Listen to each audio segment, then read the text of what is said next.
Assalamualaikum warahmatullahi wabarakatuh. Perkenalkan, nama saya Nizar Mahardika Ismail. Di sini saya akan menyampaikan hasil dari tugas individu yang ketiga dengan mata kuliah Inovasi Pendidikan. Nah, seperti biasa terdapat soalan yang diberikan, selanjutnya dijawab dalam bentuk video ini. Nah, berikut soalan yang diberikan. Berikut soal yang diberikan. Nomor 1, bagaimana cara strategi pendidikan dapat dilaksanakan secara efektif?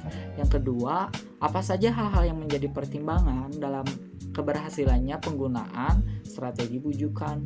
Yang ketiga, apakah ada hubungan antara karakteristik dengan yang lainnya? Yang keempat, apa faktor yang menentukan efektivitas pelaksanaan program perubahan sosial? Yang kelima, karakteristik inovasi dapat mempengaruhi cepat atau lambatnya penerimaan inovasi. Menurut Everett M. Rogers, karakteristik inovasi diantaranya adalah keunggulan relatif dan kompatibel. Kemukakan pendapat Anda mengenai perbedaan kedua karakteristik tersebut. Nah, berikut hasil dari jawaban yang telah saya selesaikan terhadap soal yang diberikan tadi. Untuk soal nomor 1, bagaimana cara strategi pendidikan dapat dilaksanakan secara efektif? Salah satu faktor yang ikut menentukan efektivitas pelaksanaan program perubahan sosial adalah ketepatan penggunaan strategi. Tetapi, memilih strategi yang tepat bukan pekerjaan yang mudah. Sukar untuk memilih satu strategi tertentu guna mencapai tujuan atau target perubahan sosial tertentu, karena sebenarnya berbagai macam strategi itu terletak pada suatu kontinum dari tingkat yang paling lemah atau sedikit ke arah yang paling banyak atas paksaan dari luar.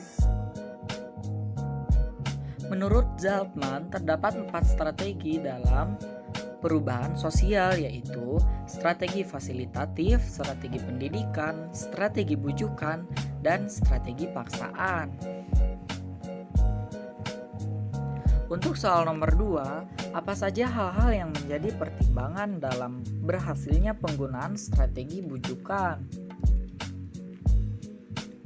Program perubahan sosial dengan menggunakan strategi bujukan artinya untuk mencapai tujuan perubahan sosial dengan cara membujuk atau merayu agar sasaran perubahan atau klien mau mengikuti perubahan sosial yang direncanakan.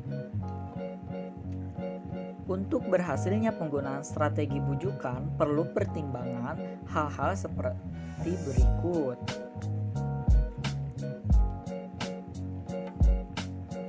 Yang pertama, strategi bujukan tepat digunakan bila klien tidak berpartisipasi dalam proses perubahan sosial, berada pada tahap evaluasi atau legitimasi dalam proses pengambilan keputusan untuk menerima atau menolak perubahan,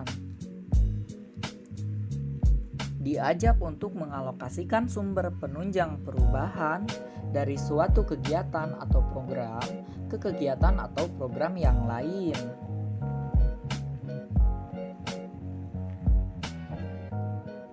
Dan faktor yang kedua adalah strategi bujukan tepat digunakan jika masalah dianggap kurang penting atau jika cara pemecahan masalah kurang efektif. Pelaksana program perubahan sosial tidak memiliki alat kontrol secara langsung terhadap klien.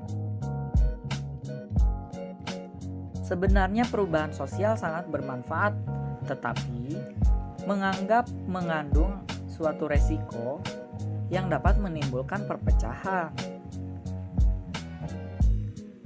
Perubahan tidak dapat dicobakan, sukar dimengerti, dan tidak dapat diamati kemanfaatannya secara langsung. Selanjutnya soal nomor 3, apakah ada hubungan antara satu karakteristik dengan yang lainnya?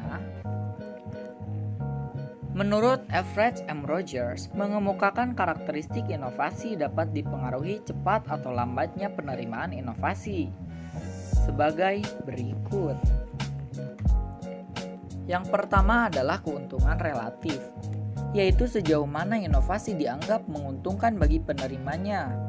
Yang kedua adalah kompatibel, ialah tingkat kesesuaian inovasi dengan nilai atau value, pengalaman yang lalu, dan kebutuhan dari penerima.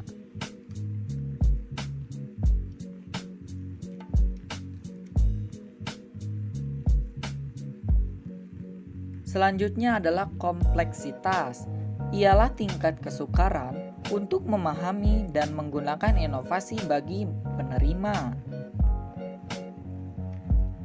Trialabilitas ialah dapat dicoba atau tidaknya suatu inovasi oleh penerima. Suatu inovasi yang dicobakan akan cepat diterima oleh masyarakat daripada inovasi yang tidak dapat dicoba terlebih dahulu.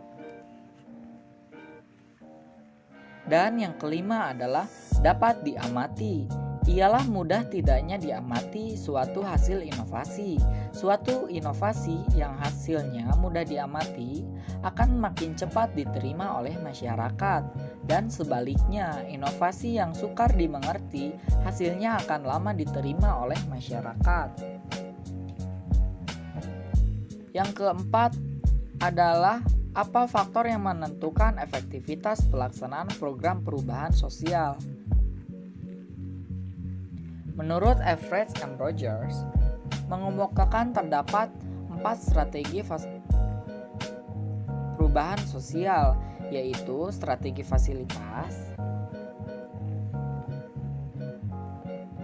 pelaksanaan program perubahan sosial dengan menggunakan strategi fasilitatif, artinya untuk mencapai tujuan perubahan sosial yang telah ditentukan, diutamakan penyediaan fasilitas dengan maksud agar program perubahan sosial akan berjalan dengan mudah dan lancar.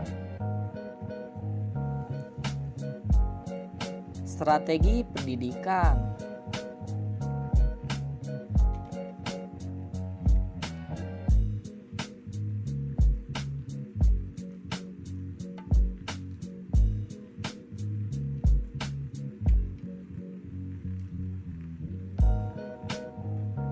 Dengan menggunakan strategi pendidikan berarti untuk mengadakan perubahan sosial dengan cara menyampaikan fakta dengan maksud orang akan menggunakan fakta atau informasi itu untuk menentukan tindakan yang akan dilakukan. Selanjutnya strategi bujukan.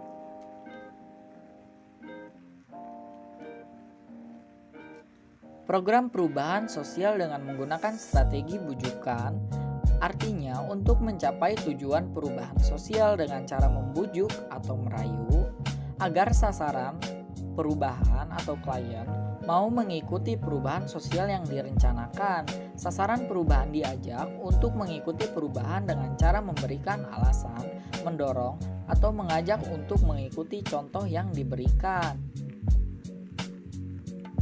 Dan yang keempat adalah strategi paksaan. Pelaksanaan program perubahan sosial dengan menggunakan strategi paksaan artinya dengan cara memaksa klien atau sasaran perubahan untuk mencapai tujuan perubahan.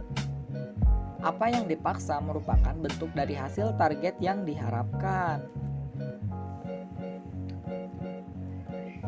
Untuk soal yang terakhir, karakteristik inovasi dapat mempengaruhi cepat atau lambatnya penerimaan inovasi. Menurut Everett M. Rogers, karakteristik inovasi diantaranya adalah keuntungan relatif dan kompatibel. Kemukakan pendapat Anda mengenai perbedaan kedua karakteristik tersebut.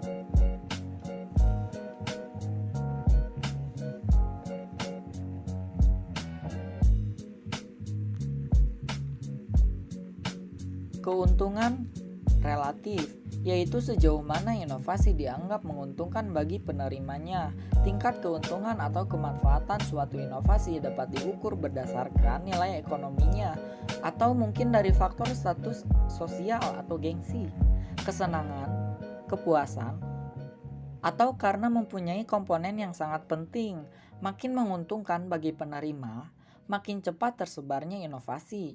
Yang kedua adalah kompatibel. Ialah tingkat kesesuaian inovasi dengan nilai atau value, pengalaman yang lalu, dan kebutuhan dari penerima. Inovasi yang tidak sesuai dengan nilai atau norma yang diyakini oleh penerima tidak akan diterima cepat, sehingga tidak sesuai dengan norma yang ada. Misalnya, penyebar luasan penggunaan alat kontrasepsi di masyarakat yang keyakinan agamanya melarang penggunaan alat tersebut, maka tentu saja penyebaran inovasi akan terlambat. Sekian hasil dari jawaban yang diberikan untuk tugas 3 pada mata kuliah inovasi pendidikan. Akhir kata dari saya, mohon maaf apabila banyak kekurangan dan kesalahan. Wassalamualaikum warahmatullahi wabarakatuh.